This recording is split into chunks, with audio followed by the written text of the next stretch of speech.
2 of the meditation series. And by series, I mean 2 parts. So if you watch part 1, we talked about the resistance to meditation, the excuses to not meditate, and the fact that meditation does not start perfect day 1. It is not what the media portrays it as or movies portray it as. It's not the guru sitting on a mountaintop with zero thoughts coming in and complete silence and complete solitude and complete control of the mind. What it is sitting with yourself, ideally as silent as you can get it, and just recognizing your thoughts, being aware of your thoughts, being aware of how your mind functions, being aware of yourself and your feelings and your body, because that awareness is what builds. We get that awareness of what's going on with ourselves to snowball into our daily lives. So then we have thoughts coming in when we go to sleep. We're aware of them. We're allowing them to leave. We have anxiety creeping in during the day. We notice it. We're aware of it, and we can let it dissipate, or we can understand it better. We start to lose focus at something we're doing, and our attention is all over the place. We're aware of that, and now we can kind of center ourselves, and we learn those practices, which we'll talk about, to bring yourself back into what you're doing. Meditation is beneficial across so many levels. On the mind side of it, like we've talked about, you've got awareness, you've got improvement of stress, improvement of attention disorders, you've got improvement of compassion, you've got improvement of kindness, improvement of imagination, improvement of cognition, improvement of ability to think, improvement of creativity. On the physiological side, the body side, improvement of hormones because of the stress, improvement of heart issues such as blood pressure, improvement of sleep, improvement of cognition, improvement of breath and lung health, improvement of immune system.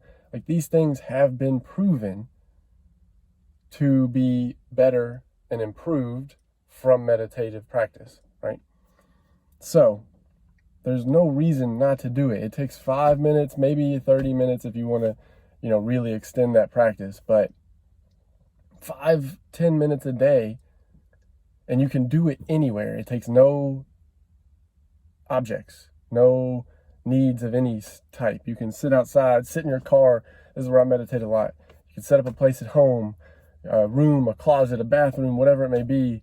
So whether you have zero issues of anxiety or, attention disorders or stress of any type or whatever it may be, or you have all of those things, meditation is going to help you, and it needs to be, in my opinion, it should be a part of your daily practice. And remember, it is a practice. That means we are trying to improve step by step, day by day. You're not going to start out perfect. It's not going to be very good. You're probably going to get frustrated at the beginning, along the way, whatever it may be, but that's okay. We accept that. These are just things you're going to notice, and that's what we want to allow to happen so that we can gain more understanding and more control of ourselves and our minds, and be able to cipher and filter thoughts and realize what's real and what's not, and how to use it and how we feel, and so on and so forth. So it's a practice that not only does it decrease all of these issues that we have and improve other parts of ourselves, but it allows us to take that skill set into our daily life and learn how to react to situations better. Because shit's going to happen. Shit is always going to happen in life, good or bad, a lot of times bad. But if we can learn how to react to that better, then the bad doesn't become so bad.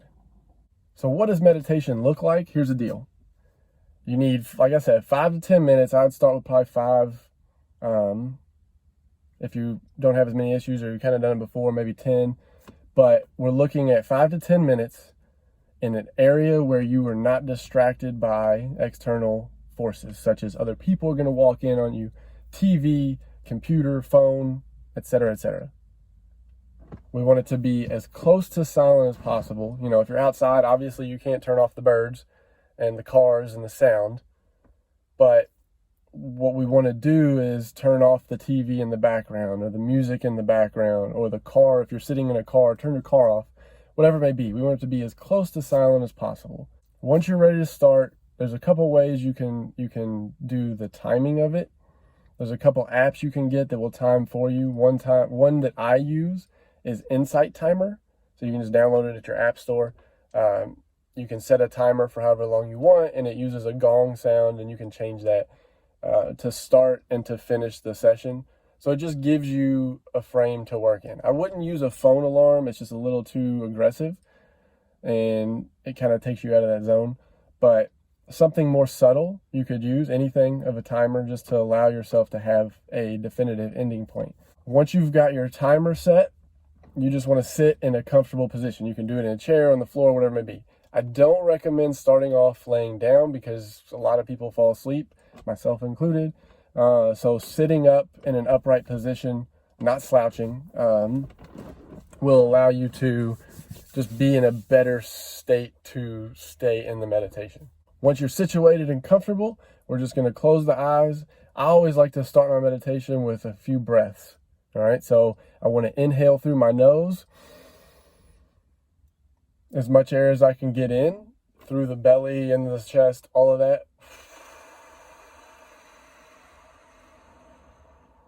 I exhale out as much air as I can get out. Not super forcefully, I want it to be easy and gentle. But I try to do that about 3 to 5 times. Sometimes I'll do it extended, but that's because I'm working on my breath work too. But generally speaking, 3 to 5 breaths. The reason we do this, two things. One, you focus on your breath, so it brings you into that moment. It gives you something to focus on to start your session. Number two, that breath work, that big breath in and that big exhale relaxes the body. So we want to try to relax the tension that we've built up from whatever it may be. So once we've done those breaths, so 3 to 5, maybe 10, then we just want to sit and return our breath back to normal. However that may be. I'm not looking for anything specific. I don't want you to stress or try. We're just sitting. So you just go back to normal. If you're new to meditation, the easiest way to keep yourself in the moment is to pay attention to how your breath is. So focus on the in, focus on the out, focus on the in, focus on the out, focus on the rhythm of that breath, right? This is our anchor. This is where we this is our center. This is where we bring ourselves back. So anytime a thought comes in, recognize it and come back to the breath. Start focusing on the breath again. One thing that I do a lot of times, especially when I'm struggling, is I'll say in when I breathe in and out when I breathe out. Not out loud, just to myself, but it's in, out, so that I'm really focusing on the breath. Saying the words in my mind makes me focus on that. So as soon as a thought comes in and it kind of starts to take me away, I'll notice it and I'll say in, out. And that brings me back to the breath. We've got our situation, surroundings. We've got our posture and our body set and relaxed. We start with the breaths, then we focus on the breathing itself. Now, we just sit with ourselves, sit relaxed, make sure your muscles are not tense, face muscles aren't tense, your nose and mouth aren't scrunched up or pursed, or your forehead's not, scrunched up. Everything is relaxed as much as you can. If you notice something tensing, that's good.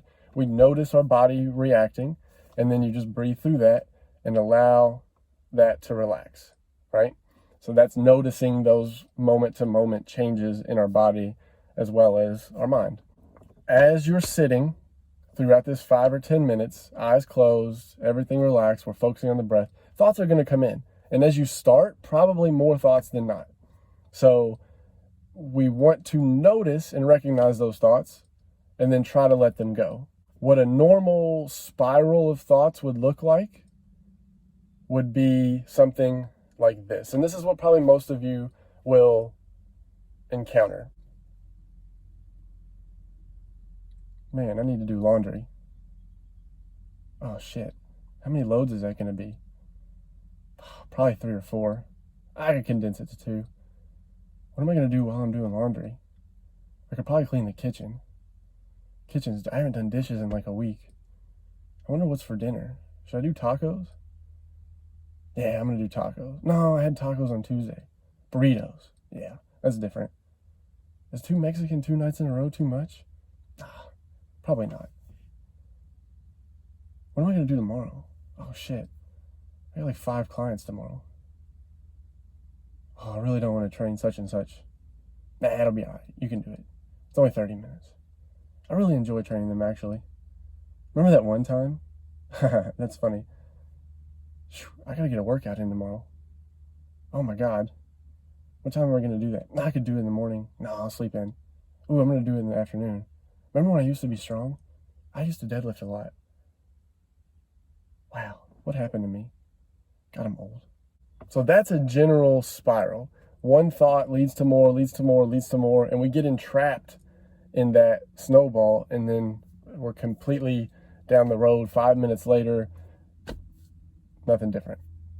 Instead, what we're trying to do in a meditation is to have that first thought or two come in, recognize it, and then let it go. And we come back to the breath or whatever your anchor may be, but the breath is generally the easiest, and then we can do that. So that would look something like this. I got to do laundry tomorrow. Man, I have like 3 loads to do. Hold on, come back.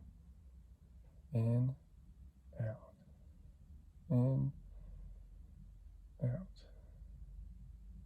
What am I going to eat for dinner? No. Come back. You're here. Let's go. In, out, in, out. So that is more of what we're trying to get to. It may not be perfect day one, and that's okay, but it's just recognizing. So the thought came in, I kind of went with it for a second, then I caught myself. I recognized the thought was happening, and I came back to my breath. And then it started to go away again, and I came back to another thought. And I recognized it, come back, pull myself back into the breath. This may happen 50 to 100 to 1,000 times within your 5-10 minute meditation, but that's okay. The goal is not stopping thought. The goal is recognizing thought, being aware of thought, and allowing yourself to come back to the moment so that A, you're relaxed and centered in that time, but B, once we go into our daily life, this is a practice that we can put in. So if something happens on my external world and I want to react to it, I notice and I'm aware of that thought coming in to react to that, and I can settle down and think about it and then move in a better fashion versus just reacting out of instinct. So whether your mind is under your control completely or is an erratic mess, meditation is going to help. It's a practice. Remember that it's a practice. So your day-to-day consistency is going to be the determinant of how well it improves and how much you improve. So remember, frustrations are going to happen, just like anything that we're practicing, any skill set that we're learning. Frustrations will happen. That's okay. Thoughts are going to come in. Thoughts are going to happen. Sometimes we will spiral. I still do it. But it's the ability that we're working on to recognize those thoughts, recognize those spirals, and bring ourselves back into the center. And more than anything, you get 5 to 10 to 20 minutes of silence to yourself in a non-stimulated environment. So with today's world, we're on our cell phones all the time. There's cars and business and stress and TV and blah. We are constantly stimulated. Our nervous system, our adrenals, all of that are on overdrive all the time because of our environment. So if we can take 5, 10, 20 minutes a day and just shut all that off, now we are sitting in a world where we can let all of that relax, let our nervous system relax, let our adrenals relax, all of that. And now we've started to cultivate a better state of stress, a state of awareness, a state of environment. We can allow ourselves to recover. 5 to 10 minutes a day. That's all it takes. Silence, let thoughts come in, let them go out. Bring yourself back to your breath or your body or feeling or whatever it may be, but use an anchor point. So when those thoughts come in and you go with them, reel yourself back into the moment, and that's all it is. Again, no excuse is valid for this. Whether you have ADHD or anxiety or depression or hyperactivity or whatever it may be, you can meditate. It is a practice. You're going to have to work harder at it, maybe. You're going to have to put the time in, but nonetheless, it is a practice. It is feasible. It is possible. It just takes a commitment and the understanding that it will not be perfect and it will not be great day one. And it may not be great day 1000, but it is a practice and improvement will happen just like anything else that we do.